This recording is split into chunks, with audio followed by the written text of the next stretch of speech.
Hello' friends, নৱবৰ্ষৰ প্ৰীতি আৰু শুভেচ্ছাৰে আৰম্ভ কৰিবলৈ লৈছোঁ মোৰ এটি মিনি ব্লগ। আৰু এয়া আমি আহি আছোঁ খতৰা সত্ৰলৈ বুলি। আজি নৱবৰ্ষ তথা মোৰ জন্মদিন বুলি এয়া আমি আহি পালোহি আমাৰ ওচৰতে থকা খতৰা সত্ৰ। আহিয়ে এয়া হনুমানজীক আপোনালোকক দেখুৱাই লৈছোঁ আৰু ইয়াতে চাকি জ্বলাবলৈ লৈছোঁ। চাওকচোন, অজস্ৰ মানুহৰ ভিৰ। প্ৰথমতে চাকি গছ জ্বলাই লৈছোঁ আৰু এয়া গৈছোঁ ভিতৰলৈ বুলি।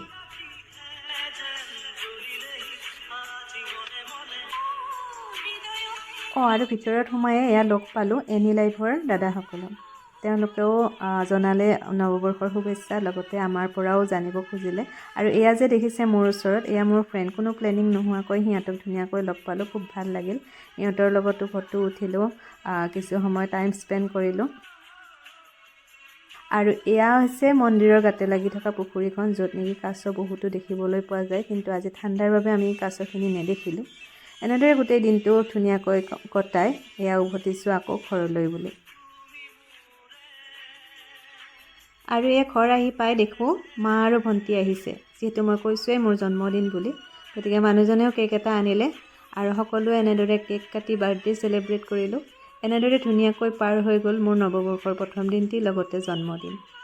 আশা কৰিছোঁ অনাগত দিনবোৰ সকলোৰে বাবে সুখৰ হওক, বিষাদবোৰ নাইকিয়া হওক। আৰু শেষত কেইটামান ফটোৰে মোৰ এই মিনি ব্লগৰ সামৰণি মাৰিছোঁ।